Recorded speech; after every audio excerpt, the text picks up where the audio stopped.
मंत्री नीरज बबलू ने वक्फ बिल पर चल रही सियासत के बीच विपक्ष पर निशाना साधा। कहा कि देश में इससे एक नई क्रांति की शुरुआत हुई है। उन्होंने एक कहावत का जिक्र करते हुए विपक्ष पर तंज कसा। कांग्रेस पर निशाना साधते हुए कहा कि उनके शासनकाल में वक्फ को असीमित अधिकार दिए गए थे। संशोधन का सबसे बड़ा लाभ गरीब और आम मुसलमानों को मिलेगा। हमारे यहाँ कहावत है कि बड़े बड़े को टोप नहीं है, गधे को पैजामा। वही ये माने विरोध करने वाले हैं।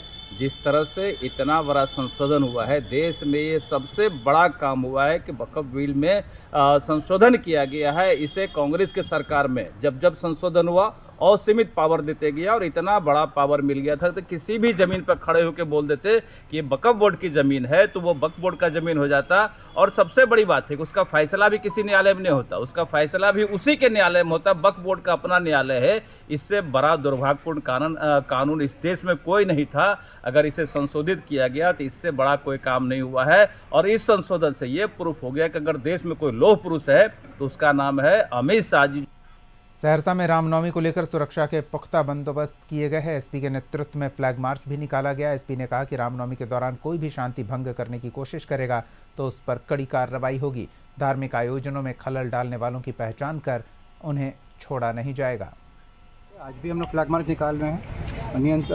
निगरानी के लिए हम लोग ड्रोन का भी प्रयोग कर रहे हैं। काफ़ी भारी संख्या में मजिस्ट्रेट्स, पुलिस पदाधिकारी हर लेवल के जो हैं जो शोभा यात्रा है उसकी निगरानी रखेगी और हम लोगों ने उनको काफ़ी बार ब्रीफ भी किया है। सहरसा के सिमरी बख्तियारपुर में फाइनेंस कंपनी के कर्मी से 1,66,000 रुपए लूट लिए गए। लूट का ये मामला फर्जी निकला। सिमरी बख्तियारपुर एसडीपीओ मुकेश कुमार ने बताया कि झूठी कहानी गढ़ी गई और पैसे का गबन किया गया।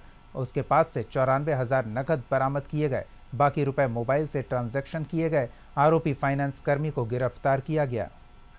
प्रतीत हो रहा है थाना के द्वारा तुरंत जो है कार्रवाई की गई और पूरे मामले की जांच की गई है, जिसमें कि जो सुमन राज जो FLO पद पर कार्यरत थे और जिनके द्वारा लूट की सूचना दी गई थी मैनेजर को, सारे पैसे को, सारे कैश को जब्त किया गया थाना के द्वारा और इसी के द्वारा जो है पैसे को गबन करने की नीयत से छुपा दिया गया था।